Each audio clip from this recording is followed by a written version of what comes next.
Assalamualaikum warahmatullahi wabarakatuh. Bismillahirrahmanirrahim. Nahmaduka ya ghafuru ya syakuru. Mashalli wa sallim barik ala sayyidina maulana Muhammadin wa ala alihi wa sahbihi asma'in nama ba'du. Tapi monggo lah kita cerita-cerita Islam, cerita-cerita beragama yang rileks. Kita semua tadi seperti yang dikatakan Kadensus pernah disewani Mas Sufyan Sauri, juga beliau pernah ngaji. Sebetulnya dalam banyak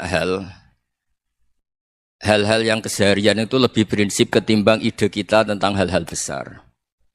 Saya beri contoh, Allah itu Tuhan yang Maha Kuasa, yang menguasai alam raya ini. Kadang-kadang menjelaskan dirinya itu hanya alladzi at'amahum min ju'. Saya ini Tuhan yang memberi makan kamu saat Anda lapar, saat kalian lapar. Jadi untuk beriman kepada Tuhan yang Maha Esa, kepada Allah, kamu yakin yang memberi makan kamu itu Tuhan. Apapun kecewanya Anda terhadap tetangga, terhadap negara, terhadap mertua, terhadap istri, itu kecewa Anda tidak akan mati. Tapi kalau tidak makan itu mati. Sehingga Allah mensifati dirinya kadang pakai keseharian. Alladzi at'amahum min ju'. Tuhan itu siapa? Yang memberi makan kamu ketika lapar. Tapi kamu untuk syukur itu nunggu punya istri cantik, neriman, gampang diatur, membolehkan poligami.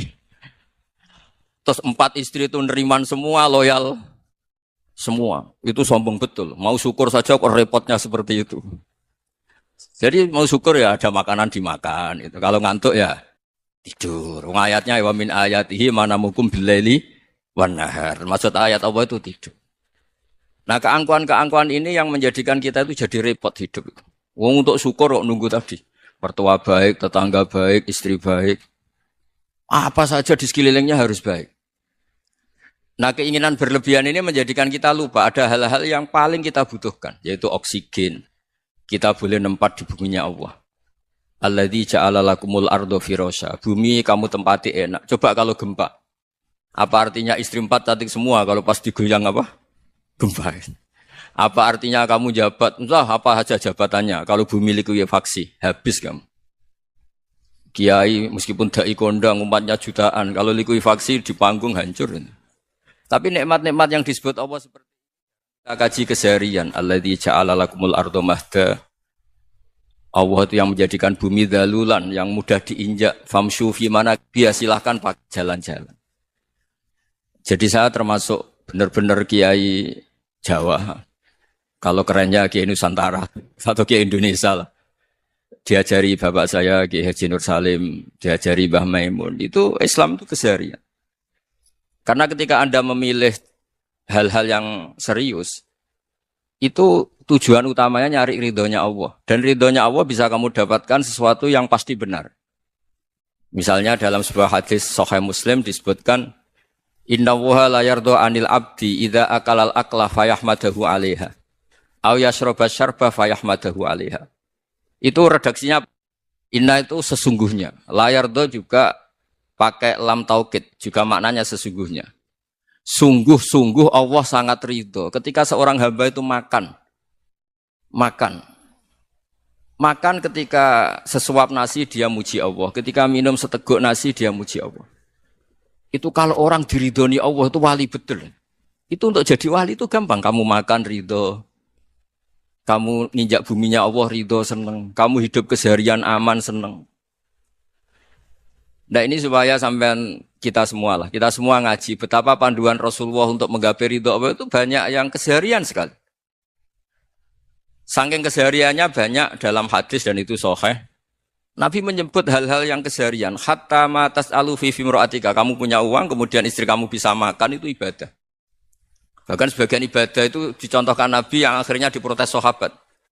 Yaitu, wa fi buti ahadikum sodaqah. Kamu menggauli istri kamu itu ya sodaqah. Sampai sahabat bilang, yang benar ya Rasulullah.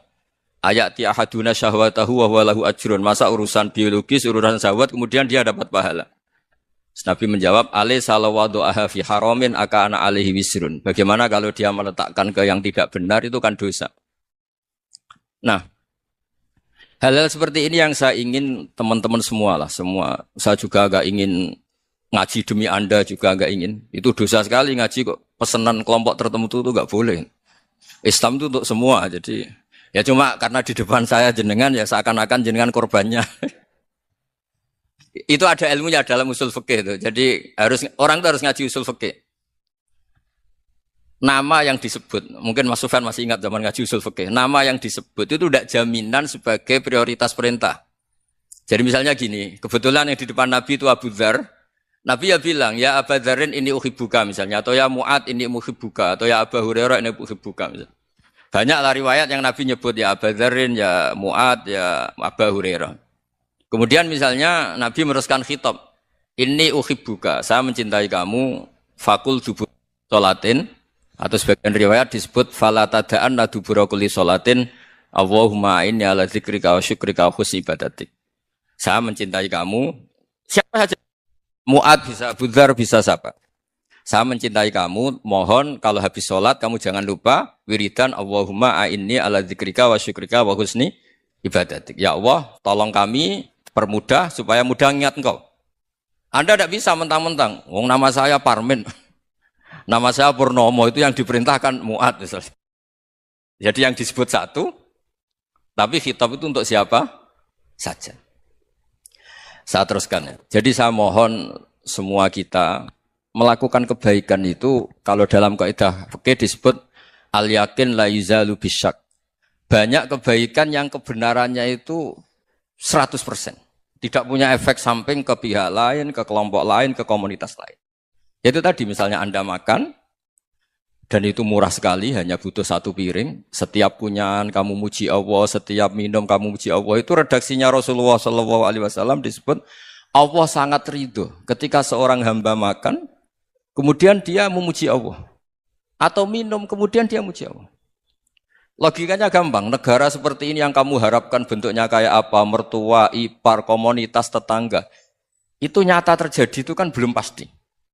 Sementara yang mesti terjadi adalah kamu butuh makan, kalau tidak mati. Butuh minum, kalau tidak mati. Butuh bumi yang nyaman ditempati, kalau tidak kita juga mati. Sebab itu Allah kalau menyebut nikmatnya itu hal-hal yang keseharian. Alladzi at'amahum min ju'. Allah itu siapa? Allah itu yang menciptakan kamu bisa makan. Tidak berlebihan, Allah itu yang menciptakan kondisi sosial itu ideal. Zaman Nabi itu ya ada orang munafik. Orang-orang pilihan Allah itu juga diuji orang sekelilingnya yang macam-macam. Semua diuji sesuai konteks zaman dan waktu.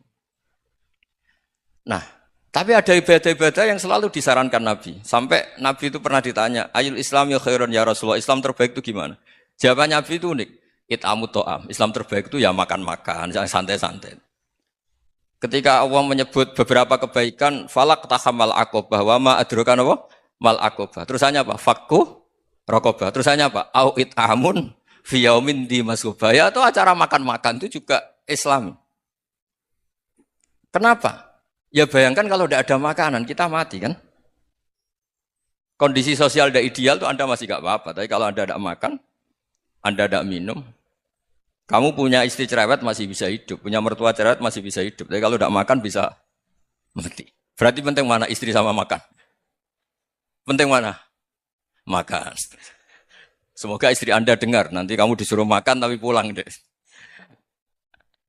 Itu kalau dibahasakan makan masih memahami. Penting mana nasi satu piring dengan istri. Enggak ada nasi mati, enggak ada istri belum mati. Penting mana? Enggak berani jawab kan? Nah, ternyata Anda ada garang kan di depan istri. Jadi saya mohonlah, mungkin Mas Sufyan Sauri tadi yang bisa bantulah. Teman-teman tuh ngaji yang keseharian saja. Karena kita nyari ridho Allah itu berdasar firman Allah. Dan firman Allah itu menyebut keseharian tuh riang, gampang. Yaitu tadi misalnya wa min ayatihi manamukum billaili wanar. Termasuk ayat-ayat Allah itu kamu tidur. Maka dulu itu ada guyonan, ada tokoh Mu'tazilah, kelompok dalam Islam yang berpikir manusia itu bisa menentukan ikhtiarnya sendiri. Karena saya bisa duduk, duduk, ingin berdiri, berdiri. Karena kelompok ini enggak terima kalau semua kehendak Allah, nanti bagaimana kalau semua kehendak Allah kok ada hisab, ya ada sanksi. Lucunya itu, dia akhirnya, ini cerita ya, mencintai seorang perempuan, cantik sekali. Dan itu dia menjadi ahli sunnah itu oleh hal-hal yang sepele. Karena istrinya cantik, Ya namanya suami istri itu hubungan intim. Terus ditanya, Mas, masih ingin lagi? Masih. Silahkan diulang lagi. Wah ya tidak bisa. Katanya manusia bisa menentukan yang diinginkan. Itu tobat itu. Itu nggak bisa ditobatkan Mas Sufyan Ats-Tsauri. Orang cantik yang mudah nobatkan orang itu orang cantik. Segampang itu. Akhirnya kita tahu. Makanya kalau dalam kitab Hikam itu disebut al-aqil mayyakul madza yaf'alu wa hubi wal ghafil mayyakul madza af'al. Orang yang punya akal karena sadar ini wilayah Allah, semua milik Tuhan. Itu dia tiap hari berpikir, besok Allah akan melakukan apa terhadap dunia ini. Kamu merencanakan sesuatu mau plesir ternyata gempa. Mau wisata ke Rusia ternyata perang. Kamu tidak pernah tahu apa yang akan terjadi besok. Wa ma tadri nafsum madza taksibu ghada. Tapi Anda semua kita ini sering punya jadwal permanen. Makanya saya kalau diundang siapa saja, sana takdir. Yang jelas Gus ini acara penting. Ya masih acara penting nak pangeran ngersakno piye. Kok ape dadi pangeran, kamu kok mau jadi Tuhan. Itu kadang ya kiai. Penting Gus acara ini jenengan harus memastikan bisa. Loh kamu itu yang ngajarin tauhid, sesuatu itu biadillah kok bilang-bilang apa pas? Pasti. Kalau maksa terus tak tobatkan dong kamu kata saya itu. Ya kalau gitu Gus bilang insya Allah. Wah itu hati saya, fisik saya, roh saya sudah bilang insya Allah. Tidak usah kamu latih kata saya. Nah hal-hal tauhid keseharian itu gampang sebetulnya. Wal ghafil yaqulu madza af'al. Tapi orang yang lupa Allah dia setiap hari bilang besok apa? Kita bisa melakukan apa? Seakan-akan dia itu aktor, dia penting, dia subjek permanen, dia. Padahal kita ini hanya objek kehendak Allah Subhanahu wa taala. Karena kita yakin sesuatu yang terjadi di alam raya ini kita tidak bisa apa-apa. Makanya saya sering ngaji, sering bilang saya. Ketika Anda mensifati Allah, Dia yang menghidupkan. Sudah itu tanamkan sehingga ketika kita mati santai saja. Kenapa santai? Allah punya cara menghidupkan kita. Zaman kita hidup juga gak tahu caranya ngelola jantung, ngelola paru-paru. Kamu juga gak tahu ngelola oksigen yang tidak beracun, tidak ngandung polusi. Tahu-tahu hidup. Gak ingin tua ya tahu-tahu tua. Gak ingin mati tahu-tahu mati. Selama ini kita hidup juga gak tahu apa sebetulnya. Hanya gaya tok, punya jadwal, punya planning. Kalau kamu bisa menentukan pilihan Anda, pasti Anda istrinya cantik, 4 neriman semua, kona'ah semua. Nyatanya enggak kan? Ada 1 jelek, cerewet. Wah itu kan, nyatanya enggak bisa apa-apa Anda kan? Dan kamu bawa mati lagi. Itu kan istri Anda juga gitu, punya keinginan punya suami yang ganteng, yang jabat, yang neriman, yang enggak poligami. Ya enggak kesampaian juga.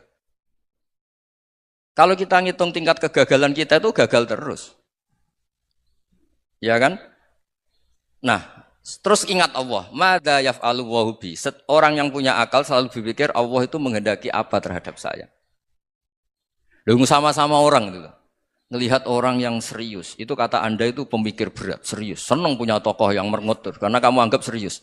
Tapi sebagian orang anggap orang yang serius itu wong merengut, wong masam, wong muka kok ditekuk. Jadi sama itu hati ya muqallibal qulub tsabbit qalbi ala dini, karena kita enggak tahu cara berpikir kita tentang orang lain, tentang sekeliling kita. Misalnya kita orang baik yang jenis ngrumat fakir miskin. Ada orang bangun masjid mewah itu janggal. Apa artinya masjid mewah kalau banyak orang kelaparan? Tapi kalau yang jenis pendidikan apa artinya masjid mewah kalau tidak bisa ngaji? Nanti yang jenis infrastruktur apa artinya ini kalau semuanya punya sudut pandang yang berbeda-beda. Dan Islam mengapresiasi semua kebaikan. Tapi katakan semua kebaikan itu adalah kehendak Allah Subhanahu wa taala. Karena apapun baik Anda itu pakai fasilitas yang diberikan oleh Allah Subhanahu wa taala. Sehingga ini yang disebut qulillah tsumma dzarhum fi khawdihim yal'abun. Ya kembali tadi ke tema-tema bahwa keseharian Anda ini sudah Islami. Saat Anda tidak bisa melakukan apa saja. Saya sering ada jenazah, biasanya kalau tetangga meninggal saya sering disuruh ngelepas. Saya bilang orang ini baik. Karena sering ngelamun di rumah, sering nganggur di rumah. Ditanya sama anaknya, kenapa Gus nganggur baik? Ya kalau dia nganggur artinya juga enggak berbuat sesuatu yang maksiat kan? Ya kan? Orang nganggur di rumahnya ya tidak bunuh orang, tidak maling, tidak korupsi, ya namanya nganggur di rumah. Lah cuma istri cara pandang nganggur gak menghasilkan uang gitu. Tapi juga gak menghasilkan kriminal kan. Jadi sebenarnya Islam itu cara, makanya kalau sampai ngaji usul fikih itu ada kitab usul fikih, namanya Lubul Usul, itu terkenal sekali di pesantren itu. Itu kalau ngapresiasi keseharian itu luar biasa. Izma min mubahin illa wa yatahaqqaqu bihi tarku haramimma. Karena keseharian yang mubah saat Anda lakukan itu ada kehebatan yang luar biasa, yaitu meninggalkan haram. Makanya dulu banyak orang-orang alim ketemu temannya itu guyon sampai semalaman. Itu biasanya yang semangat Islam, itu kiai kok ndak tahajud, kiai kok ndak witir. Orang yang sedang mapan uangnya banyak, malam itu ndak kelayaban itu sudah luar biasa. Melawan nafsu supaya tidak maksiat itu sudah luar biasa, supaya lupa guyon sama temannya semalaman sampai subuh. Gejolok-gejolokan ngenang zaman miskin, zaman kuliah gak jelas, zaman apa. Melihatnya jangan tarkut tahajud. Seperti ini meninggalkan tahajud, tapi meninggalkannya ini talkul muharramat. Jadi kayak apa hebatnya? Sehingga Imam Ghazali punya riwayat yang agak unik. Hatta takuna ibadatu akhiri hadil ummah iku an-naum. Sehingga suatu saat ibadah terbaik umat ini itu tidur. Itu kan riwayat kontroversi. Ketika Imam Ghazali ditanya, kenapa iya? Kenapa kamu mulai keluar dari rumah itu sudah banyak maksiat? Melihat perempuan yang enggak mahram, melihat fenomena. Tapi kalau kamu tidur itu enggak melihat apa-apa. Tapi juga kamu jangan nganggap tidur itu ibadah betul. Saatnya melakukan fardu ain malah masih tidur. Tapi itu sudut pandang yang menjadikan kita Islam itu gampang. Jadi saat Anda tidak bisa aktivitas apa-apa, misalnya ada beberapa orang yang lumpuh. Lumpuh itu memang nggak bisa Jumatan, nggak bisa ibadah, tapi dia juga nggak bisa maksiat. Tidur itu memang Anda saat itu nggak bisa tahajud, nggak bisa witir, tapi saat itu ada zina, ada maling, nggak gosipkan orang, nggak bully orang, nggak menanamkan kebencian, nggak hasud. Sehingga tidur menurut Allah Taala wa min ayatihi manamukum billaili apa? Wan-nahar. Karena di tidur itu selain ada unsur istirahat, jaga kestamina, juga ada unsur meninggalkan beberapa keburukan. Nah, saya mohon ibadah yang keseharian ini kita jaga.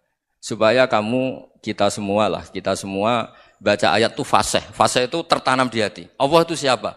Alladzi at'amahum min ju'i wa amanahum min khauf. Dan Allah kalau cerita di Quran itu anna sababnal ma'a sabba tsumma syaqqaqnal ardha wa syaqqa fa ambatna fiha habba wa inaba wa qadba wa zaituna wa nakhla wa hada'iqa hulba. Kamu tahu saya ini siapa kata Allah? Saya ini adalah Tuhan yang menurunkan air. Kemudian ada tanaman banyak. Habba wa inaba wa qadba. Ada zaitun, ada tin. Kalau orang Jawa mungkin ada tela, ada padi, ada mangga, ada pisang. Sudah. Wa inaba wa zaituna wa nakhla wa hada'iqa hulba. Ada perkebunan yang lebat. Tujuannya apa? Mata Allahkum, silahkan kamu pakai, kamu nikmati. Tapi karena kadang kita ini punya ide-ide besar. Tadi untuk syukur saja nunggu punya istri riman, rumah baik, tetangga baik, komunitas baik, semuanya baik baru syukur. Lama-lama nanti ada di surga, syukurnya nunggu surga paling kelas A. Itu sudah ada yang menghuni Rasulullah, kamu enggak boleh di situ. Masa untuk syukur saja? Repotnya Masya Allah. Jadi mohonlah Quran yang kalau Anda hafalkan juz sama itu kan ada ayat-ayat yang kayak tadi. Ya, fal yang dzuril insanu ila ta'ami. Coba lihat apa yang kamu makan ya? Dari mana? Dan untuk mempertahankan hidup kamu keseharian. Jadi jangan kira ibadah itu harus membentuk komunitas yang versi Anda. Ibadah itu harus hal yang mulu-mulu. Kesehariannya Anda alami. Loh ini saya tidak bikin-bikin. Saya ngaji bukan karena berdasar pesanan. Itu ayat yang saya baca kan betul ada ayatnya kan. Fal yang dzuril insanu ila ta'ami. Anna sababnal ma'a sabba. Thumma syaqqaqnal arda syaqqa. Fa ambasna fiha habba wa inaba wa qadba wa zaituna wa nakhla wa hada'iqa khulba. Terusannya apa? Mata lakum, silakan kamu nikmati. Mata itu silakan kamu nikmati. Ya kayak sampean dikasih hidangan ya makan. Ya sudah makan. Habis makan ya minum. Habis itu ngantuk ya tidur. Ya sudah normal-normal saja. Kayak apa indahnya Islam. Tapi Anda mencari Islam yang gimana lagi? Nah itu yang diajarkan guru-guru kita, diajarkan sanad kita sampai Wali Songo, sampai Rasulullah SAW. Bahwa pada akhirnya ada jihad, ada perang. Itu dulu memang perang, bukan membunuh. Beda. Dulu kita dijajah Belanda ya perang. Dan itu normal karena kita dijajah. Jadi ketika orang lain ingin baik sama kita, wa in ahadum minal musyrikin astajaruka ya fa'jirhu hatta yasma'a kalam Allah. Kalau mereka ingin baik ya kita baik. Makanya ada istilah mustakman, mu'ahad. Kalau mereka ingin damai, berdampingan dengan kemajmukan ya itu yang lebih baik. Karena memang Islam menghormati proses perdamaian. Wa in janahu napa lisalmi ya fajnah lah. Kalau ingin damai ya kita harus damai. Jadi andai kan dulu Belanda datang ke Indonesia kok minta besanan gitu. Ya mungkin kita juga seneng karena memperbaiki hidung kan kalau minta besanan gitu. Nah tapi wong jajah dulu itu kan masalah kan? Apa? Masalah kan? Jadi saya mohon ya, jadi apa ya, saya tadi minta sama Bapak Kadensus kemarin juga pernah main ke saya. Jangan sering ketemu saya ini sudah uzlah, saya ini sudah mau daftar jadi resi. Saya itu kemarin di muktamar juga agak datang, acara di Jogja juga sudah. Karena memang keluarga saya dulu itu bahasa ya, bapaknya bapak saya itu enggak keluar rumah itu puluhan tahun. Memang punya adat uzlah. Ya makanya ngaji saya ngaji aja yang gampang-gampang aja, yang enggak orderan, enggak pesenan ngaji aja dulu yang gampang. Saya ikhlas, yakin betul saya ikhlas. Ikhlas itu menurut saya itu roh. Orang enggak ikhlas menurut saya itu orang aneh. Ikhlas itu gampang, sudah saya bilang. Kalau kamu yakin ilmu itu milik Allah, ngasihkan juga ikhlas itu milik Allah. Apa sih yang kamu punyai sehingga kamu tidak ikhlas? Uang milik Allah, energi kita milik Allah, bumi milik Allah. Kemudian kamu merasa memiliki. Merasa memiliki itu kalau dalam ilmu tasawuf sudah kesalahan kan. Bagaimana Anda punya? Coba tahu-tahu tanah itu kok milik Anda. Karena saya beli, saya beli dari orang, dari Zaid. Padahal yang asli punya itu Allah. Apa benar kamu pernah beli sama Allah? Zaid ini pemilik nisbi, pemilik yang enggak sebenarnya kan. Ya enggak? Yang benar-benar pemilik itu Allah. Kok kamu ngerasa itu bumi kamu itu atas nama apa? Coba. Milik kan harus beli atau dikasih. Enggak semua kan? Nah, makanya terus famshu fi manakibiha dan Allah menyebutnya, sudah saya ini yang menciptakan bumi. Waladzi ja'ala lakumul arda dalulan. Dan Allah menyebutnya sederhana, famshu fi manakibiha, silakan jalan-jalan. Terusannya apa? Wa kulu mirizki, silakan makan-makan. Jadi Islam itu ya makanya kiai-kiai itu ada acara makan, sampai ada guyonan fi kulli makanin makan. Di setiap tempat ya makan. Nggih ngoten guys, pokoke sing gampang-gampang mawon nggih. Nggih Mas Sufyan nggih sing gampang-gampang mawon nggih. Assalamualaikum warahmatullahi wabarakatuh. Perasaan saya juga seluruh ulama di dunia. Saya ulang lagi, perasaan saya juga seluruh ulama di dunia. Bahwa Islam masuk itu macam-macam sebabnya. Dulu kita tahu, kita sebagai warga Indonesia, Islam masuk itu ya dibawa orang yang agak kedonyan, ya kayak jenengan lah kira-kira gitu. Ya kayak mbak-mbak ini, ya agak-agak mata duitan gitu. Karena kita tahu rata-rata ahli sejarah mengatakan Islam di Indonesia dibawa kiai apa pedagang. Pedagang tuh nyari uang apa nyari dakwah kira-kira. Ya semoga Anda mirip-mirip seperti itu. Ya jadi nyari uang karena ada nurani Islam sehingga tetap saja membawa Islam. Saya tidak tahu Islam Anda ala apa, tidak tahu. Pokoknya mau ngaji ya berarti Islam ala ahli sunnah apa? Wal jamaah. Jadi ini penting saya utarakan bahwa Islam itu agama yang mudah difahami. Sehingga dibawa pedagang saja ya kasil. Gitu. Dibawa orang yang kedonyan gak jenengan juga kasil. Gitu. Dibawa orang baik ya kasil, dibawa orang broken juga kasil. Ini penting saya utarakan karena saya ngaji di mana-mana bilang ciri utama kebenaran absolut adalah kebenaran yang bahkan orang gak benar saja bisa bawa. Tapi bukan berarti saya dukung Anda tidak benar, kan sudah tidak benar dulu sebelum kenal saya. Tapi nggak apa-apa, nggak benarnya umat Islam insya Allah dimaafkan sama Allah Subhanahu. Ya asal tobat maksudnya. Nggak, ini saya beri satu konstruksi pikiran yang saya sering utarakan di ngaji saya. Sampai sekarang saya coba saat tes ini kan di kampus ya, di apa bacanya ini Kim University yang global leader apa in the world itu. Ini keren lah. Jadi acara ilmiah kita ditakdir di gedung apa? Kampus, gedung universitas di begini. Kalau 1 ditambah 1 2 itu namanya hakikat.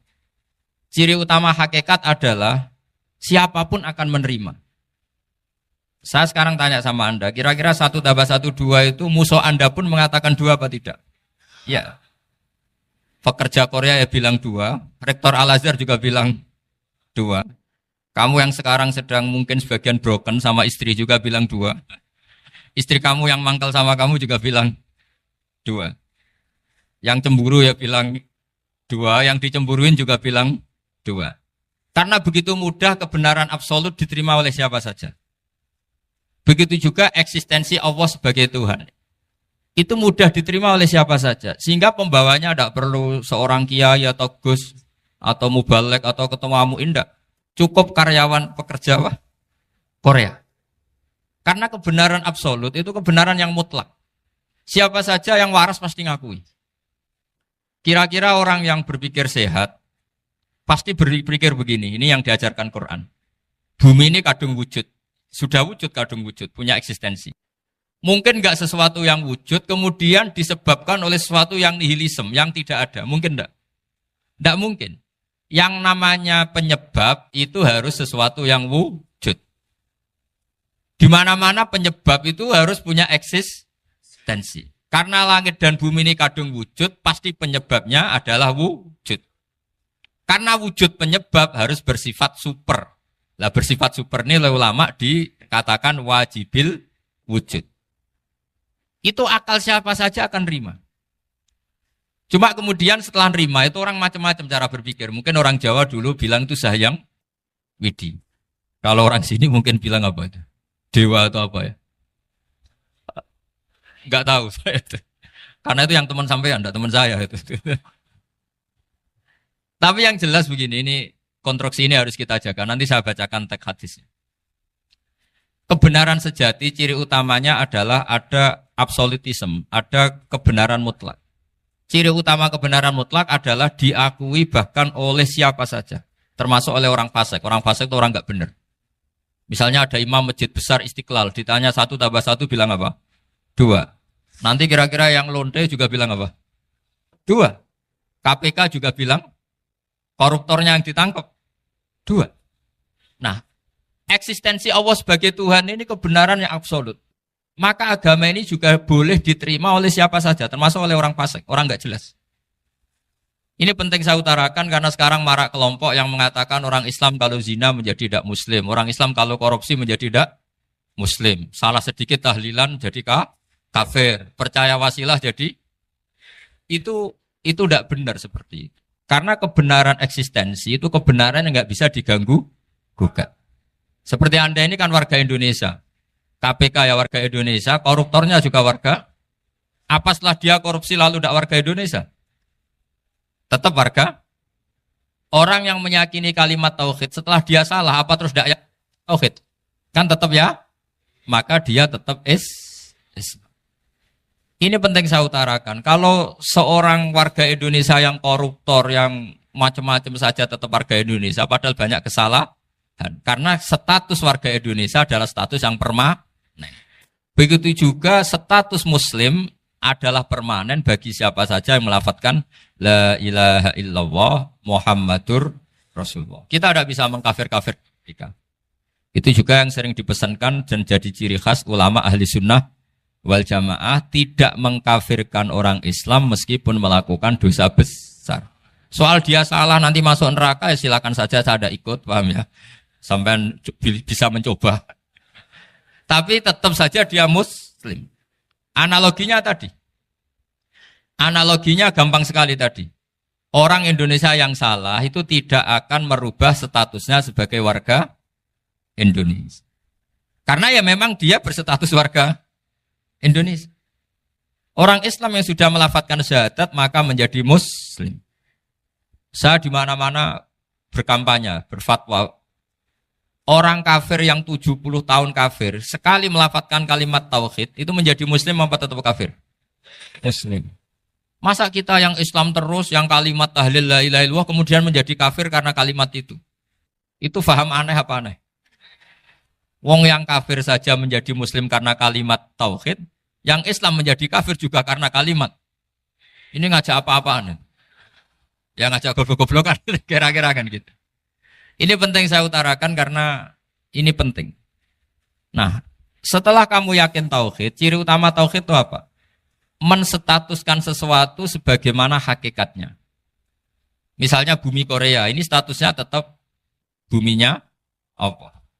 Maka dari awal saya husnudzon sekali sama Allah Subhanahu wa taala bahwa suatu saat di bumi mana saja itu ada tahlil. Enggak ngira kan ada ateis di sini, bumi ateis kemudian ada tahlil, ada sakduna, ada macam-macam. Karena kita ketika sholat, makanya saya tadi janji akan memaknai kalimat-kalimat yang sering Anda baca ketika sholat. Di sholat saat ada itidal ngendikan apa? Rabbana lakal hamdu, ayo dibaca. Mil'us samawati wa mil'ul ardi wa mil'u ma syi'ta min syai'im ba'du. Sama nani secara tradisi pesantren Rabbana do pangeran kita, laka iku kaduwe panjenengan alhamdulillah segala puji. Engkau punya segala puji. Mil'us samawati, yang pujian itu memenuhi langit. Tentu langit itu penuh dengan pujian. Semua malaikat bertasbih, bertahmid. Karena malaikat tidak ada yang kerja di pabrik, itu tasbih terus gitu.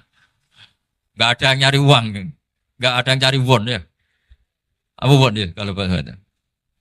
Kalau di sini nggak kiainya aja nyari uang. Terusannya apa? Wamilul ardi, dan pujian itu memenuhi bumi. Korea termasuk bumi Allah apa enggak? Jadi saya sudah menduga suatu saat Korea itu ya penuh dengan pujian. Dan ini betul. Siapa yang ngira kalau di bumi Korea ada yang hafal lagu Sakduna itu? Itu lagu kesayangan guru kita semua, Kiai Haji Maimun Zubair. Gak ada yang ngira. Siapa yang ngira kalau di sini ada ngaji seperti ini? Di Rusia juga sama. Uni Soviet itu negara ateis. Tapi lama-lama pecah karena Glasnost itu dan Perestroika itu. Kemudian menjadi pecahan-pecahan negara Muslim. Ada Uzbekistan, Tajikistan, Ceknya, semuanya menjadi negara apa? Muslim. Karena dari awal lakal hamdu mil'us samawati wa mil'ul ardi. Dan pujian itu pasti memenuhi langit, juga memenuhi bumi. Kalau Anda baca itu di Indonesia, mungkin wajar. Di Indonesia banyak acara-acara seperti ini. Tapi kalau di Korea, ternyata benar.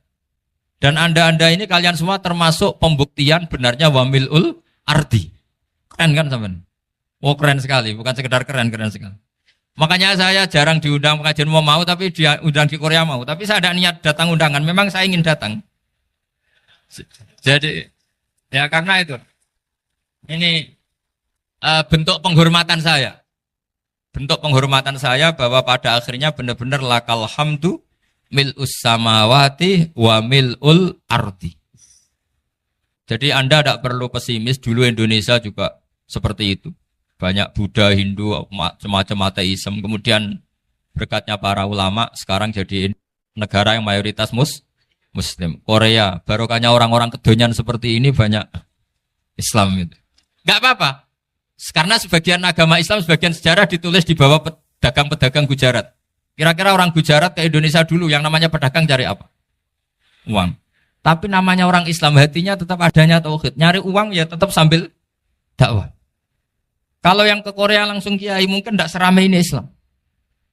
Karena kalau kiai datang langsung dicurigai jadi misionaris. Jadi ribet malah. Tapi kalau sampean nggak ada yang curiga. Namanya pekerja saja nyari uang. Dan itu memang fakta. Cuma kadang ya sadar terus ya bagus lah seperti itu. Nggak apa-apa. Maksud saya ini saya memberi support, memberi tasjek bahwa Allah itu luar biasa. Jadi kalau ingin menyebarkan agamanya macam-macam.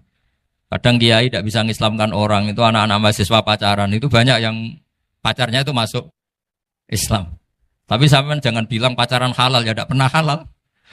Tapi Allah kalau menghendaki memberi hidayah itu jalannya macam-macam. Ada yang lewat kerja, coba yang bayangkan ada tahlilan di Korea itu semua kiai tidak pernah bayangkan. Tapi setelah banyak pekerja di sini, kemudian mereka insaf atau sedang insaf, tidak tahu ini. Sampai kapan insafnya juga tidak tahu. Tapi yang jelas ini hebat. Ini apa? Hebat. Tahu-tahu ya seperti ini. Makanya iman saja Rabbana lakal hamdu mil'us samawati wa mil'ul ardi. Masih ditambahi wa mil'u ma syi'ta min syai'im ba'du. Karena Allah itu zat yang tidak terperikan, zat yang tidak terbatasi. Maka pujian di langit dan bumi ini masih kurang. Masih ada apa saja yang nanti akan dipenuhi oleh pujian kepada Allah Subhanahu wa ta'ala. Wa mil'u ma syi'ta min syai'im ba'du. Dan pujian kepada engkau ya Allah akan memenuhi semua ruangan yang engkau kehendaki. Mungkin suatu saat negara-negara yang sekarang yang paling minim Islam itu di Amerika Selatan. Kayak di Argentina dan sebagainya. Itu nanti suatu saat nanti suatu saat juga penuh dengan pujian karena tetap Rabbana lakal hamdu mil'us samawati wa mil'ul ardi wa mil'u ma syi'ta min syai'in ba'd. Saya di Jogja setiap akhir ngaji saya ajarin wiridan. Mungkin wiridan ini tidak asing bagi jenengan karena sering saya baca. Subhanallah wa bihamdihi adada khalqihi wa ridha nafsihi wa zinata arsyihi wa midada kalimat. Bahwa kita memuji Allah itu adada khalqi sesuai jumlah makhluk Allah. Semua makhluk Allah meskipun kelihatannya mengecewakan, ini semuanya memuji sama Allah Subhanahu wa taala. Meskipun kadang kita kecewa, kadang kita tidak cocok. Coba barokahnya Anda ini agak-agak kecewa gitu dengan Indonesia karena nggak menyediakan lapangan kerja untuk Anda. Tapi ya nggak kecewa-kecewa amat ya, agak-agak saja. Karena Anda tetap semua mencintai Indonesia. Gara-gara agak-agak kecewa cari negara lain. Akhirnya di Korea, ada yang di Jerman, ada di Inggris. Tapi bawaan pernah ngaji di musola, Islam ini ke bawah. Sehingga karena Islam ini ke bawah, tahu-tahu ada komunitas yang memikirkan Islam. Umumnya orang mikir Islam itu ya bikin masjid. Kalau di Korea unik, nyewa apa? Nyewa gedung untuk masjid. Itu kalau diceritakan di Indonesia aneh. Ini masjid sewaan. Masjid. Tapi kalau di sini lazim, karena kalau beli mahal ya cukup sewa. Saya tidak tahu kalau dalam terminologi agama tempat Anda sujud, ini nanti jadi saksi di akhirat. Itu yang permanen apa yang sewaan tidak tahu. Jadi nanti bumi ini tanya, ya saya ya Allah pernah dipakai sujud, tapi setelah 1 tahun nggak kuat menambah lagi. Makanya saya dukung tadi yang ada gerakan masjid apa. Sebenarnya permanen nggak permanen itu tetap bagus, tidak usah memaksakan. Yang jelas saya sudah ikut nyumbang lelang tadi, dan saya berharap uang itu benar-benar untuk masjid. Kalau untuk takmirnya juga nggak apa-apa, yang penting untuk menghidupi masjid. Saya juga termasuk kiai yang nggak suka kalau hukum itu terlalu fanatik. Misalnya uang ini untuk masjid, kemudian imamnya diterlantarkan. Karena alasannya ini untuk masjid. Imam kan tidak masjid. Nah ini kalau imamnya nggak diservis, kemudian mutung terus pulang ke Indonesia. Ini jadi masalah. Tapi saya juga nggak suka kalau ada negara gitu. Betul-betul saya tidak suka. Yang imamnya itu terlalu diservis. Ini buruk sekali kan. Pernah ada anekdot, ini anekdot tapi nyata. Ada negara yang sangat sehat, Islamnya sangat sehat. Itu imamnya 1 bulan tuh digaji 70 juta. Kira-kira 70 juta dibagi 1 hari berapa? 5 sholat ya? 5 kali 30 berapa? Kira-kira saja. 150. Berarti per sholat dapat berapa ya? Kira-kira. Kan biasa potong gaji kalau... Berapa kira-kira? Singkat cerita, si kiai dari luar negeri tadi cerita, apa Indonesia? Kiainya miskin-miskin, datang ke masjid kan kadang pakai ontel, adzan sendiri, qomat sendiri, sholat sendiri kadang. Itu nasib orang-orang Sragen dan Salatiga sebagian. Itu yang lapor karena mereka gitu. Kalau Rembang insya Allah enggak. Tapi ada semuanya Salatiga, sebagian begitu. Itu yang cerita kiainya, bukan ini bukan hoax, memang kiainya cerita. Nasib kiai di Salatiga Gus katanya. Itu digojlok, tapi tetap sholat. Sehingga cerita orang tadi cerita, imamnya di sana naiknya Mercy, muadzinnya pakai BMW. Itu tetangga sebelah Indonesia banyak yang fasilitas imam seperti itu. Karena gajinya sampai 70 juta. Setelah dia cerita bangga karena negaranya mengapresiasi imam sholat, sama kayak Indonesia dia omongin gini, makanya kamu sholat terus, takut potong gaji ya. Gitu. Itu kagetnya bukan main dia. Dikira itu satu sifat kelebihan negaranya, ternyata buruk sekali karena imam sholat karena takut potongan gaji. Akhirnya ke Indonesia bangga, alhamdulillah kita sholat tanpa gaji. Dan tetap sholat. Keren mana yang digaji sama Anda? Ini yang di atas ini banyak calon imam. Tidak keren mana imam yang digaji sama Anda? Keren yang enggak. Tapi kalau pertanyaannya dibalik, keren mana jamaah yang peduli imamnya sama yang enggak peduli? Jadi jawabannya harus tetap seperti itu. Imamnya keren yang ikhlas. Tapi jamaahnya keren yang peduli imamnya. Jelas ini ya fatwa saya ya. Gimana?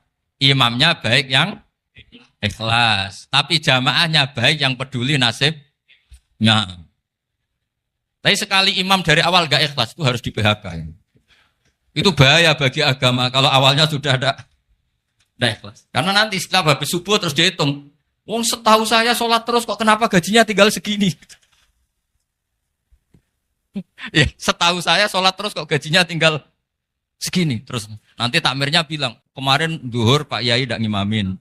Kemarin asar tidak ngimamin. Terus dihitung. Bisa enggak agama akan berjalan seperti itu? Enggak kan? Ya makanya pertanyaannya tadi, suka atau punya imam ikhlas? Suka. Tapi imamnya juga suka kalau jamaahnya peduli. Ini penting. Jadi saya mensupport Anda, mensupport kalian semua bahwa agama ini akan diurus oleh Allah Subhanahu wa taala. Makanya Sayyidina Umar radhiyallahu anhu kalau disuruh mikir agama itu tidak mau. Enggak mau betul. Ketika Umar jadi khalifah itu puncak keemasan masa Islam. Semuanya stabil, semuanya hebat. Sampai Irak, Iran zaman itu Persia masih. Semuanya Mesir. Itu semuanya ikut Islam.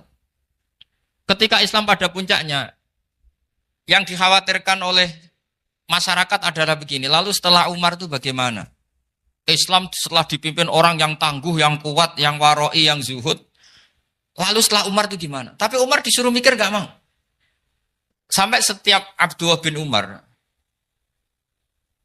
jalan-jalan di kampung-kampung itu abahnya dianggap pecundang. Tahu sampean pecundang? Orang yang gak tanggung jawab. Karena orang-orang bilang gini, ya Abdullah bin Umar, bagaimana pendapat Anda kalau ada penggembala kambing di tengah hutan atau di tengah padang rumput, kemudian dia ninggal gelanggang kambingnya. Kamu anggap penggembala ini gimana? Oh itu penggembala yang zalim itu. Pasti kalau kambing ditinggal ya kacau. Apalagi ini ummatu Rasulullah Shallallahu Alaihi Wasallam. Ini abah kamu tidak pernah wasiat, tidak pernah ngatur suksesi. Lalu Islam setelah dia bagaimana? Suruh dia ngomong penggantinya siapa? Karena beliau sudah sepuh harus ada suksesi. Akhirnya Abdullah bin Umar lapor ke Umar. Ini gimana bah orang mengkomplain begini. Apa kata Umar? Agama itu beda dengan kambing katanya. Agama itu milik Allah Subhanahu. Mbok saya pikir, tidak saya pikir tetap jalan. Nah ini terbukti. Jangan ulama ya ndak, mufti ya ndak, tapi bisa menjalankan agama. Kalau agama sampean pikir malah rusak. Sudah pokoknya lakukan saja, tidak usah dipikir. Akhirnya betul. Karena agama ini milik Allah. Soal kita serius memikirkannya itu karena khidmah. Karena kita ingin berbakti pada agama. Tapi Anda tidak boleh berpikir kalau agama ini butuh pemikiran Anda. Beda loh ya. Kita khidmah agama serius karena kita ingin mengkhidmai agama. Tapi agama ini tidak pernah butuh kita. Karena agama ini akan diurus oleh Allah Subhanahu. Coba pas sampean kecil, orang jilbaban di Indonesia itu banyak apa banyak sekarang? Banyak sekarang. Kiainya mutu orang dulu apa mutu orang sekarang? Tapi perkembangan Islam itu ramai sekarang apa ramai dulu? Ramai sekarang. Islam menyebar di seluruh dunia itu zaman Wali Songo, zaman sampean keren mana? Keren sekarang. Kualitas solehnya sampean sama Wali Songo? Wali Songo. Ini betul. Karena agama ini diurus oleh Allah Subhanahu wa taala. Maka kata Sayyidina Umar, agama ini innallaha ta'ala yahfadzu dinah. Innallaha ta'ala la yudhi'u khilafatahu waladina. Allah itu tidak akan menyia-nyiakan agamanya. Ini terbukti. Agama ini pernah dipimpin orang terbaik di dunia, yaitu Rasulullah Shallallahu Alaihi Wasallam. Ketika beliau intakola ila rofiqil ala, ketika beliau pindah ke alam sana, diteruskan oleh sahabat yang tentu jauh di bawah Rasulullah. Diteruskan tabiin, diteruskan para wali songo, diteruskan sayang sampean yang jauh di bawah wali songo. Sejauh-jauhnya. Tapi agama jalan sampai Korea. Agama jalan sampai apa? Dulu wali songo itu hanya sampai Mojokerto, sampai Tulungagung. Di bawah sampean, Kelayaban sampai mana ini? Korea. Coba kalau Allah tidak ngurus, nggak bisa. Yang gerakkan hatinya sampean peduli sama masjid siapa? Allah Subhanahu wa taala. Yang menggerakkan hati sampean peduli sama agama siapa? Tapi yang menggerakkan sampean ke Korea apa? Uang kan?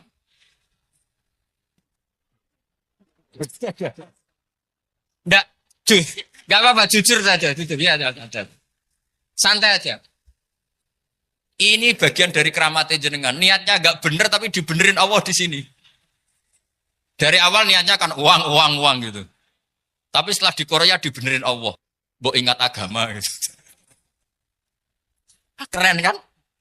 Makanya yang syukur sama Allah Subhanahu wa taala. Yang bisa hanya Allah taala. Makanya dalam dunia kiai selalu baca apa? Alhamdulillah alladzi hadana li hadza wa ma kunna linahtadiya laula an hadana Allah. Alhamdulillah kita diberi hidayat seperti ini. Kalau tidak Allah tidak bisa.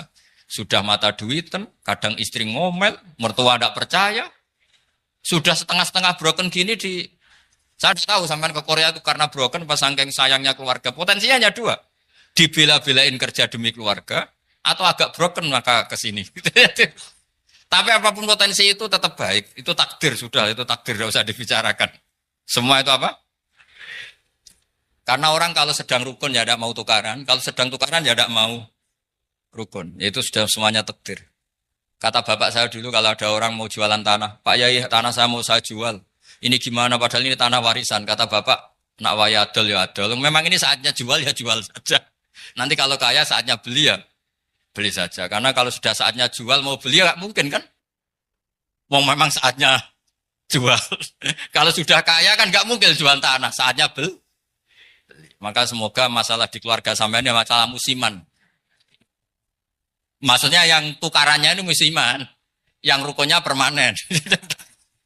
Jangan tukarannya permanen, rukunnya musiman. Setelah melihat yang lebih cantik, katut babon, nggak tahu saya nggak tahu. Nah ini semoga katut masjid ini bagian dari kafaroh sampean itu. Jadi kafaroh kesalahan-kesalahan di sampean. Ini penting saya utarakan karena agama itu beda. Agama ini diurus oleh Allah Subhanahu. Jadi kita mengerahkan pemikiran itu bukan karena kita akan menyelamatkan agama ini, tidak. Agama ini diselamatkan oleh Allah Subhanahu wa taala. Coba kayak apa Uni Soviet kuatnya itu. Mengkooptasi supaya orang semuanya ateis, semuanya komunis. Itu 100 tahun Uni Soviet begitu. Tapi orang-orang Uzbek, Ceknya, Tajikistan tetap mengajari anak-anaknya tauhid. Itu ada yang cerita itu sampai mengajarkan tauhid itu di bawah tanah, di basement. Tapi Allah menghendaki Rusia itu Uni Soviet jatuh.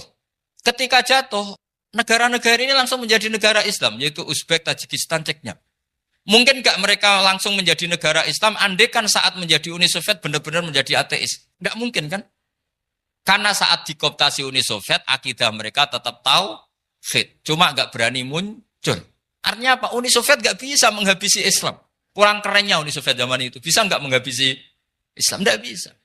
Donald Trump dulu termasuk Islamfobia. Tapi setelah dia anti-Islam, malah orang Amerika demo supaya memperhatikan Islam. Nggak bisa. Makanya Korea pun tidak bisa menghabisi Islam. Kalau sampean menghabisi Islam sendiri bisa. Karena terus gak mau sholat, gak mau zakat itu sampai. Tapi sampean toh yang Islamnya habis, Islam tetap baik-baik saja. Makanya ini penting saya utarakan supaya kamu pede bahwa agama ini pernah dibawa orang yang pedagang. Ya soal ada sebagian pendakwah yang ikhlas ya banyak, tapi sejarah yang gampang kita lihat adalah Islam itu dibawa oleh apa? Pedagang Gujarat, pedagang India. Enggak apa-apa, sejarah itu meskipun sebagian menentang enggak apa-apa, tapi sejarah itu tetap ada. Pasti sebagiannya memang seperti itu. Dan itu enggak masalah. Saya ulang lagi, itu enggak masalah. Coba dulu pemain bola kalau di Inggris itu kalau mau sholat susahnya bukan main. Apalagi kalau mau puasa. Kalau di sini kerja puasa katanya mati lu kalau apa? Puasa. Kalau mau sholat katanya dicari mana ini berhalanya kok. Kata orang-orang ateis kan gitu, dicarikan patungnya. Kali ini sholat kok gak ada patungnya, ini gimana ini. Ya ngalamin gitu. Tapi Allah Maha Kuasa. Banyak investor mana itu, Dubai atau Qatar, yang tertarik investasi di dunia bola. Kayak Sulaiman Al-Fahim, makanya beli Manchester City. Itu sekarang pelatihnya negara orang sholat gak berani, bahkan di tengah stadion dibangunkan masjid. Kalau sampai daftar jadi muadzin bisa. Apa nyanyi Sakduna di sana juga bisa. Dulu Aljazair bencinya bukan main. Apa Perancis sama orang Islam itu bencinya bukan main. Barokahnya Zidane pemain bola dan juara dunia. Terus Zidane turunan Aljazair. Akhirnya orang Perancis itu mencintai Islam. Itu barokahnya sepak bola. Allah punya sekian cara untuk mengenalkan Islam. Di Perancis dikenalkan lewat pemain sepak bola. Nah di Korea ini yang agak unik dikenalkan lewat pecinta wong. Saya jamin ini tidak apa-apa, sudah tidak apa-apa, sudah aman, pokoknya aman. Jamin aman. Pokoknya alhamdulillahilladzi hadana lihada wa ma kunna linahtadiya laula an hadana. Karena agama ini dibawa oleh Allah Subhanahu wa taala, yang menjaga juga Allah Subhanahu wa taala. Sama tidak usah khawatir. Kalau ada kelompok tertentu yang mengkhawatirkan Islam, sekarang Islam bahaya gini-gini, itu kurang rojak, itu kurang optimis itu. Harapannya sama Allah tipis, harus ngaji lagi.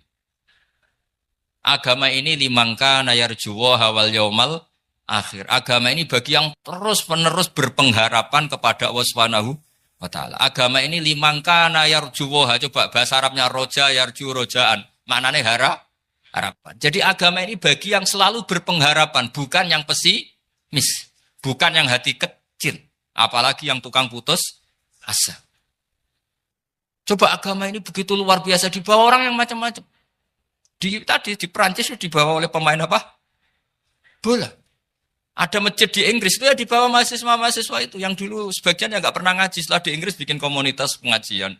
Di Korea dibawa di pecinta apa? Tapi lama-lama cinta Tuhan. Karena ya memang sebenarnya sudah cinta Tuhan. Cuma ya cara cinta ini nunggu punya uang Ya sudah, alhamdulillah seperti ini sudah luar biasa sudah. Insya Allah diterima oleh Allah Subhanahu wa ta'ala. Saya selalu berharap semoga ini tetap satu bukti bahwa Allah itu harus kita sembah di mana-mana. Karena tadi Allah akan selalu Rabbana lakal hamdu mil'us samawati wa mil'ul ardi wa mil'u ma syi'ta min syai'in ba'du. Bahwa pujian kepada Allah akan selalu memenuhi langit dan memenuhi bumi. Bumi Korea termasuk buminya Allah. Makanya pegangan yang saya minta sama pengurus untuk di-share adalah Dawi Rasulullah Shallallahu Alaihi Wasallam. Mungkin nanti panitia harus menge-share itu. Ini Musnad Ahmad, riwayat dari Imam Ahmad. Al-Bilad bila dua. Sudah punya? Nanti di-share ya, yang gitu. Al-Biladu bila dua. Bahwa negara hakikatnya adalah negara Allah. Wal ibad ibadullah. Semua hamba hakikatnya adalah hamba. Di hadis itu, fahaitsuma asabta khairan fa'akim. Kapan saja kamu menemukan kebaikan di tempat Anda berdomisili, fa'akim. Kamu tidak apa-apa di situ. Kamu di sini dapat uang, dapat masjid, sewa masjid. Tidak tahu sewa apa permanen, pokoknya itu bagus gitu. Buminya dirayu. Bumi meskipun ini nggak permanen, tapi tetap jadi saksi loh ya. Harus ada kompromi ini. Karena kalau dengar orang Indonesia jadi aneh. Masjid kok nyewoi. Tapi aneh di Indonesia, ada aneh di sini. Sampean tenang saja. Tentu malaikat pencatat di sini juga sudah tahu kalau sebagian masjid itu sewaan. Jadi ya ada eskal-eskal amat lah, sudah. Nggak janggal-janggal amat karena kondisional Jadi saya nanti minta panitia supaya mengeser tadi hadis riwayat siapa? Imam Ahmad bin Hambal yang diriwayatkan oleh salah satu minal asroh al-mubasyarina bil jannah, yaitu Zubair bin Awam. Nabi ngendikan al-biladu biladullah. Negara mana saja adalah negara Allah. Wal ibad ibadullah. Semua hamba adalah hambanya Allah. Fahaitsuma asabta khairan, di mana saja kamu mendapatkan kebaikan, fa'akim. Kamu tidak apa-apa berdomisili di situ. Ya saya mohon ini penting sekali. Pokoknya saya mohon kalimat tauhid ini dijaga. Karena kalimat tauhid ini kata semua ulama, kasajaratin thayyibatin asluha tsabitu wa far'uha fis sama. Dan kalimat tauhid ini pasti tu'ti ukulaha kullahinim bi'izni rabbiha. Kalimat tauhid yang dibawa umat Islam seluruh dunia. Meskipun dia orang fasik, orang enggak benar, tetap tu'ti ukulaha kullahinim bi'izni rabbiha. Kalimat ini akan membawa berkah bagi orang yang dihinggapi atau didomisili umat Islam. Coba sebagian nanti orang Korea menjadi muslim itu karena di sini ada komunitas pekerja muslim, kemudian menyisakan atharul Islam. Jejak-jejak Islam. Enggak apa-apa. Pasti kalimat ini tu'ti ukulaha kullahinim bi'izni rabbiha. Jadi kalimat tauhid adalah kalimat yang kata Allah tu'ti ukulaha kullahinim bi'izni rabbiha. Anda tidak usah khawatir. Bahwa apa yang Anda lakukan, apapun kecilnya, akan ditulis oleh Allah Subhanahu wa ta'ala. Kata Allah, wa naktubu ma qaddamu wa atharahum. Gimana di surat Yasin itu? Inna nahnu nuhyil mauta wa naktubu ma qaddamu wa atharahum.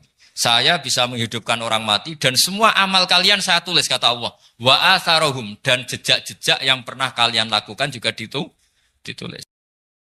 Tak terangno kowe nek ora paham kok nek mlebu swarga dadi paham. Dadi iki pilihane ku loro. Dadi nek kowe saiki ra paham kok ning swarga paham. Nek saiki paham kesuk ben mlebu neraka dadi ra paham. Dadi mun ra usah direncana mlebu napa? Neraka wae mlebu dhewe ra usah direncanakno mun. Dados ngeten nggih, dados ahli swarga ya kurang penggawean, pancen salat wis ra wajib, wis ra ono pilpres, gak ono apa dadi kurang penggawean. Ahli swarga niku saking kurang penggaweane iku jagungan. Dadi misale kula Mustofa Ruhin jagungan. Piye enak ning swarga? Ya enak. Zaman ning donya piye? Terus cerita, saya itu punya teman ateis. Saya punya teman komunis yang ketika pertemanan dengan kita sering menghina kita karena kita ini percaya adanya hari kebangkitan. Teman saya itu sering melecehkan idza mitna wa kunna turaba wa idzaman aina lamadinun. Masa kita sudah jadi debu, jadi tulang belulang, kemudian kita akan dibalas amal-amal kita. Jadi singkat cerita, ini nunjukno nak wong soleh oleh kancanan wong dolim. Ya ini catatan ya bahwa orang soleh itu zaman ning dunya oleh kancanan wong napa? Dolim. Buktinya yang soleh ini masuk surga. Kemudian kenangannya punya teman ateis. Zaman di dunia punya teman apa? Ateis. Entah temannya itu teman kerja atau teman kantor. Tentu tidak teman dalam akidah. Mungkin akidahnya tetap kita Islam, mereka ateis. Tapi teman, entah faktor kantor, entah faktor profesi, entah faktor kerabat. Tapi yang jelas si orang penduduk surga ini punya kenangan, kami dulu punya teman ateis. Ini kanali korin. Yang teman saya yang anti Tuhan itu mengatakan, melecehkan saya, aidza mitna wa kunna turaba wa idzaman aina lamadinun. Masa kita sudah jadi debu, jadi balung, tulang belulang, kemudian kita dihisab. Atau kita nanti ada hari balasan. Nah terus ketika jagungan ini, tadi saya bilang ahli swarga kurang penggawean. Lah piye delok piye? Jare kanca-kancane, moh aku ora melok di kanca. Jadi fayaquluna lah. Jadi ketika Ruhin muni ape delok jare Mustofa, jare Kifat, moh aku gak kancaku, delok dhewe jare. Lah si Ruhin kan wong kurang penggawean, mulai ning donya sampe ning swarga. Terus delok. Terus fattala'a fara'ahu fi sawail jahim. Bareng dekne delok roh kancane kejet-kejet ning neraka. Seneng dekne. Jadi wong nak hasud tu nanti ning swarga aja hasud. Seneng terus muni ngene, tawahi ing kita laturdin. Dulu kamu hampir saja menyesatkan saya. Artinya zaman dia ateis sempat ngerayu supaya Ruhin dadi napa? Ateis. Kowe Islam ya tetep kere, melok ateis ae. Wis kere, zina rawani, maling rawani gak enak.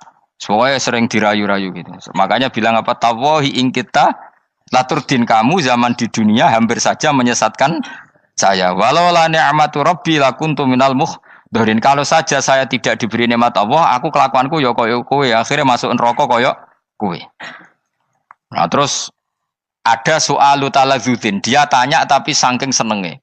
Afama nahnu banyitin. Coba lihat saya sekarang. Apa saya sekarang mati? Tidak kan, saya tidak mati kan. Cuma mati pertama saja, mati zaman di dunia. Sekarang saya hidup lagi. Artinya kamu yang dulu memungkiri ada kehidupan, dulu aku saiki tidak mati. Ternyata saya sekarang hidup dan dapat nikmat kowe ning neraka. Dadi ku nunjukno sunnahe manusa iku ora puas nek ora ngalahno musuhe. Nganti ning swarga iku ora lega nek. Dadi manusa iku hasudnya itu terlembagakan sampai akhirat. Jadi wong-wong sing tahu dimaki-maki kubu sebelah, iku nak kubu sebelah mlebu neraka, iku kowe ning swarga gak marem nak gak delok. Dadi hasud iku ya seru no. Dadi nak kula pun mboten, makome mboten nonton, kula mboten. Niku makome Ruhin barang dadi lari lho kan dinyak melarat, gendut, kriting mangkel. Kudu menangi sing ngenyak mlebu neraka. Aja sampe sing ngenyak kita mlebu swarga kene mlebu neraka. Wah. Gak puas ya, no?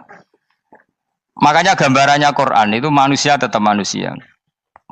Ketika orang kafir dengan segala kenikmatannya, misalnya mungkin Amerika, mungkin negara-negara yang sekarang kumo luhur dengan teori kapitalisnya, mungkin ngenyak Ethiopia, ngenyak Syria, ngenyak. Tapi apapun salahnya Syria, Ethiopia tetap iman, tetap suasana masuk surga. Meskipun ngurmat negara tidak pedes.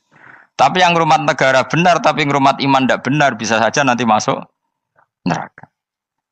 Itu makanya kita problem di dunia kan gitu. Makanya saya mohon, nah, umat Islam itu tidak perlu menjawab kritikan itu. Dari awal kita nanti enaknya itu di surga. Kali di dunia kita pasti salah.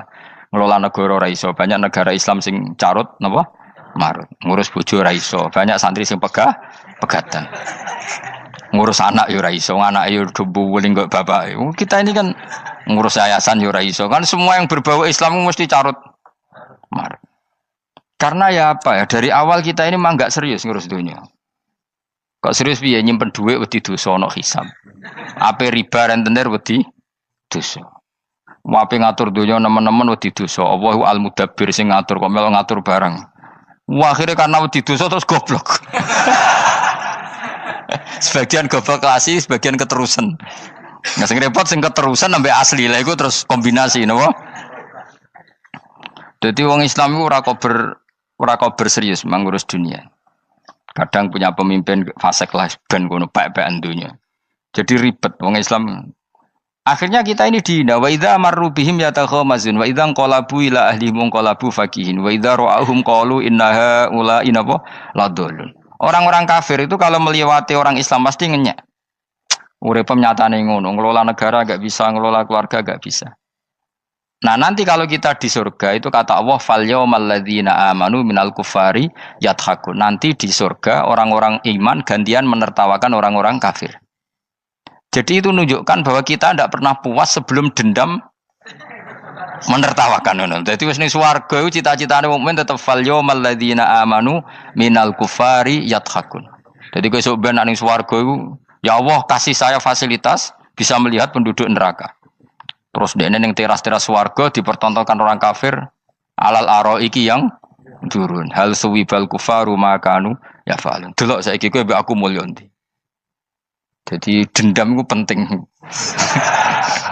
Tapi sebenarnya ini swarga ning donya wis kalah wis nurut ae no. Dadi menteri yo nurut wis pokoke nurut ae wis barang donya pek-pekan wis. Cuman arah bener ya dielingno iku ya bahaya ora bener. Tapi ora usah kerusuhan, biasa wae. Gremeng ae gremeng soalnya gak dadi udun no. Katanya memang gitu, orang emosi nak diempet tuh dadi udun, dadi wis sadok gremeng. Tapi yang jelas Allah punya sunnah bahwa manusia itu tidak bisa puas sebelum melihat musuhnya kalah. Sehingga ahlul jannah yang notabene sudah penuh kenikmatan itu tetap dia enggak lego. Enggak lego kalau enggak tahu nasib orang yang dulu menghina dia. Makanya ini peringatan bagi kita bahwa kita berteman orang tidak soleh di dunia itu boleh. Buktinya tadi ahli surga ketika jagungan cerita saya punya teman ateis yang selalu mencibir saya, katanya nanti nggak ada hari kebangkitan. Lalu teman ateis saya sekarang di mana? Sekajak kancana ya dulu ya teman-temannya bilang fayakuluna laga. Tapi si teman ini tetap ingin melihat. Setelah dilihat ternyata itu di neraka. Terus melakukan dialek tadi. Apa yang kamu katakan salah. Kamu mengatakan setelah mati akhir urusan salah. Ternyata saya sekarang tidak mati.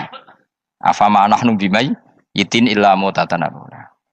Jadi saya mohon sekali teman-teman yang hafal Quran itu harus hafal sampai seperti saya ini. Sehingga tahu duduk perkara ini Quran itu kayak apa. Moco Quran tok ibadah. Wis suwe nama moco Quran ibadah. Tapi tidak paham. Wong khawarit sing tukang mateni wong ya hafal Quran. Itu gara-gara ra paham akhirnya kewaco. Nah, kandhani ku angel. Sing kandhani kudu aku. Nah, sing kandhani Mustafa padu merapal kan. Sing kandhani kudu aku. Mbok yo wong ku mikir to. Apa gunane misalnya ki apal Pancasila. Tapi ra iso nglakoni napa? Pancasila. Ngapal tok keadilan sosial bagi seluruh pejabat. Antok ngomong ngono jelas timbang muni bagi seluruh rakyat Indonesia aja boleh. Quran juga gitu. Kita ini manusia punya watak dendam. Tapi dendam ini dikelola oleh Islam. Dendamnya mending swarga ae. Ning donya ben, ning donya mung sedhilu. Tenan betul. Orang-orang mukmin itu sampai belum lega kalau belum ketemu orang yang pernah mencibir. Itu tadi qala qailu minhum inni kanali qarin. Saya punya teman yang ketika di dunia selalu mencibir saya, inna kalaminal musaddiqina idza mitta wa kunna turaba wa idzaman aina lamadun. Teman saya itu selalu mencibir, masa kamu percaya hari kebangkitan? Kita nanti kan sudah jadi tanah, jadi tulang belulang, masa bangun lagi? Yang benar saja kamu. Nah, orang-orang yang mencibir ini kan sakit. Orang dicibir itu kan nah sakitnya itu terbawa sampai surga. Tapi nak kowe mlebu neraka ora kok berdendam melane. Dadi dendam iku anane ning swarga, nek ning neraka ora kok berdendam. Dianjuti malaikat oleh dendam piye. Tapi bareng ning swarga happy-happy iku piye? Kancamu dhisik sapa wae. Ora kanca partai maksudnya kanca gitu. Ya dadi sok nang ning swarga musa-musamu delok. Jebule swargane sak dhuwurmu. Lan jogeman musa ya aku demen isin besok ben. Dhe musuh jebule swargane. Ndi musuhku sing wane aku delok. Terus jare kancamu teko, aku ning dhuwurmu. Ya jarang. Repot ya. Jadi terus kedua, peringatan dari Quran. Allah itu saking kudrohnya itu senengane gawe fitnah. Fitnah itu sesuatu yang enggak masuk akal. Jadi wong kafir utawa wong Islam piyambak iku kon iman sesuatu yang paradok. Iku kon ngimani ning neraka iku ana wit. Lah neraka iku panase ngono, ana wit. Mulane jare wong kafir Muhammad tambah suwe tambah ra waras. Mergo wong neraka iku makan sajarodus zakum. Mulane wong kafir tambah guyu Muhammad tuh gak waras. Jarene neraka banget panase, tapi di saat yang sama ngomong wit iso tumbuh. Mestinya neraka itu kan enggak ada pohon. Mulane Allah nate ngendikan wa ma ja'alna ru'yallati arainaka illa fitnatal linnas wasyajaratal mal'unata fil Qur'an. Jadi satu orang itu diuji disuruh ngimani Isra Mi'raj. Nabi yang tetap posisinya di Mekah diberitakan oleh Quran bahwa Nabi telah menembus langit Sabtu dalam lahdoh satu malam. Wong kafir malah guyu-guyu. Terus kedua ada pohon yang tumbuh di neraka. Mulane dawuh pangeran seperti wa ma ja'alna ru'yallati arainaka illa fitnatal linnas wasyajaratal mal'unata fil Quran. Jadi diuji. Yes ngono dunya kaya wong Islam sakniki niku. Yang mengklaim negara Islam tata kelolanya carut marut. Yang negara non Islam kadang tata kelolanya rapi. Sehingga seakan-akan kita ini salah. Ngurus dunia wae ra iso, mung ngurus akhirat. Tapi saya berharap sing dicibir iki sok ben mlebu swarga. Dadi iso dendam. Tapi nek mlebu neraka iku ora kober dendam. Mulane kula mboten gadah rencana mlebu neraka mboten gadah. Kula niku nggih pendendam dadi mangkalku ben kesampaian sampeyan nak teng pundi?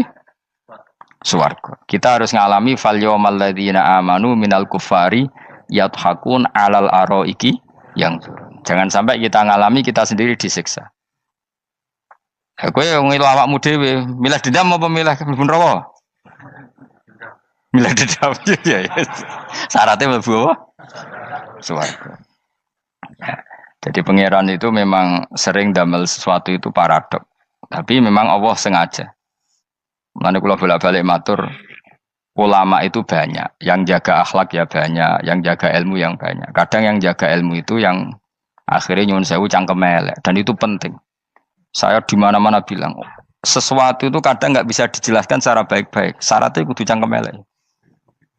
Cuma karena itu nggak mungkin kita nisbatkan pada Nabi, ben aku wae sing tanggung jawab. Kalau nak dinisbatkan Nabi kan elek, maksud Nabi kok gerakan cangkem elek. Ben aku wae. Nak pancen salah, aku sing tanggung jawab. Tapi nyalahno aku neraka, yakin neraka. Siji yo ora level, napa siji ora level. Dhisik sahabat itu akhirnya yo nyuwun sewu cara ora sahabat yo cangkem elek. Mergo mangkel. Ada orang munafik saking ora ngajari ngene. Kenapa saya bikin gerakan cangkem elek? Kok janut lho.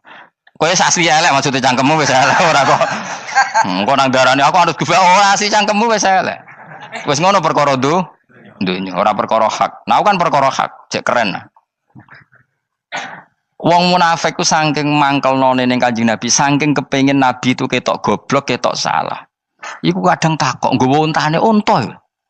Takok, "Mat, untaku iki sing ngawini untane sapa? Kok anake kok ora kembar?" Terus ana sahabatmu sing cangkem elek koyo Ruhin. Tak pajangi aku. Kowe apa? Dadi oleh muni ku nazautu alaiha, nazautu cara aku sing nyelingkuhi. Terus ki apa? Mergo gak trimo nabine dikei pertanyaan sing gak masuk akal. Paham? Begitu juga ketika mereka nyembah berhala Lata Uzza iku sing cangkem elek ya sahabat. Mergo nabi ra pantes. Cangkem elek bicara, aku gak bengi pas sampe nyembah berhalaku. Jebule pas diuyoi luwak. Aku mikir, mosok pangeran duwe luwak menengah iki apa-apaan? Dikencingi apa? Luwak. Ada lagi orang Bedui, orang munafik tanya, Muhammad, idda'aita annaka utiyal wahya. Kamu tuh mengklaim kamu dapat wahyu. Sekarang unta saya hilang. Lalu posisi unta saya di mana? Kamu idda'aital ghaib. Kamu mengklaim tahu barang ghaib. Sekarang unta saya di mana? Sahabat akhirnya kecangkemel, tak colong apa-apa pokoknya. Pergamane. Pokoknya butuhnya mangkel lo, bodoh mangkel lo nih. Mergo gak terima nabi ini nggo pertanyaan-pertanyaan yang tidak mendidik, yang menyudutkan. Yang paling parah mau nazautu alaiha. Yo aku sing nyelunggi wae apa-apa. Nah sama misalnya orang kafir bilang orang Swiss lebih bahagia timbang orang orang Ethiopia. Orang Eropa lebih bahagia ketimbang orang Syria. Kamu harus bilang, kata siapa? Coba ukur. Kita yang miskin, kita yang tidak menteri, kita yang tidak siapa-siapa. Andai kan ditimang kebahagiaan kita dengan menteri, tidak mesti kalah. Mereka juga punya atasan yang mengganggu kan. Kue jadi buruh majikan ya tersita oleh atasan. Menteri ya tersita oleh atasan. Kebebasannya ya ada yang tersita. Wayai pengen turu harus ngantor. Wayai kepengen mangan harus rapat. Kamu ya tersita pe mangan rakelar. Ya sesuai tersitanya macam-macam kan. Semua itu kita sama kok. Ada yang sesuatu yang kita tidak kesam, mereka juga sama ada sesuatu yang tidak. Ya. Sebenarnya pola hidup itu kan sama. Dan itu kadang-kadang yang jadi aman kadang-kadang mau cangkem elek sing iso jawabnya. Tapi saya ulang lagi itu nggak mungkin kamu nisbatkan kepada Rasulullah karena Rasulullah itu ahsanan nasi khalqum. Tapi ulama ben tetep ngene iki. Sing kaliber lho ya. Sing kira-kira cangkem elek tetep keramat kok kula lah minimal koyo kula. Kulo nu cangkem elek tetep keramat. Kowe sopan tetep keramat, ora ono ilmune kok. Entekno sopan ora ono pengaruh ya. Entekno sopan tetep keramat aku, yakin keramat aku. Baik sopan lah ya. Ora ono ilmune apa-apa, sopan yo keliru, cangkem elek yo. Keliru, urip yo keliru, mati yo keliru, pokoke kadung keliru. Ono ulama diomongi, Pak Yai, kalau neraka itu, kalau setan dari api, kemudian setan disiksa api kan sejenis, susahnya apa? Kiai ini mangkel terus ngambil segenggam tanah di sawur ora ini. Loro yai, jari ke kota tanah, kena tanah kok loro. Enggak bisa seperti ini diberi penjelasan baik-baik kan. Setan itu kok geni Pak Yai, jari disiksa di neraka kan enggak apa-apa sama-sama api. Kiai ini ngambil tanah sawur ora ini. Barang mau sakit Kiai, jari kota tanah kena tanah kok sakit. Hanya jangan katakan kalau setan dari api kena api enggak sakit. Coba kamu kasih penjelasan baik-baik. Ngapunten nggih, umpami jenengan nggih. Ngapunten lho niki. Ngapunten lho nggih, umpami jenengan nggih. Ngapunten lho. Kesuwen. Umpami jenengan kena tanah sepundi iki mboten napa-napa, kena tanah kula biasa. Kan kesuwen. Dene mbok sawuri raine. Terus keliliben. Padahal materi manusia dari tanah, ternyata kena tanah. Sakit. Makanya dendam itu penting, tapi tadi loh ya, bukan dalam konteks dunia, ning swarga. Allah iku wis gawe manusa iku duwe dengan tanda kutip dendam tadi. Dekne tetap gak terima. Orang yang dulu menghina saya iman, kemudian orang itu di surga gak terima, makanya diberi hak untuk melihat bahwa temannya masuk neraka. Mulane fattala'a fara'ahu fi sawail jahim. Kemudian temannya dilihat, kemudian temannya di neraka. Dan belum berhenti dendamnya di sini. Dia ini ngomel-ngomel, tawahi ingkit talaturdin. Kamu kan yang hampir saja menyesatkan saya. Jadi wong swarga nek ora ngomel ya ora lega. Ayo milih swarga apa milih dendam? Dendam.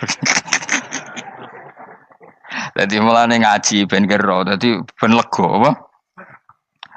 Dadi kowe kudu dendam kan. Kowe wong suga-suga kudu dendam. Jute gak dhisik suga, saiki suga aku jebule sing mbok dendami swargane sak dhuwur. Pancet wong suga menangan. Jadi kudu jelas ya. Jadi kenapa saya bilang cangkemel karena tadi dulu sahabat itu kadang kesulitan nanggepi komentare wong-wong munafik. Karena tadi itu Nabi itu, sampai nak roh ceritanya Nabi dari sisi yang baik-baik saja. Maksudnya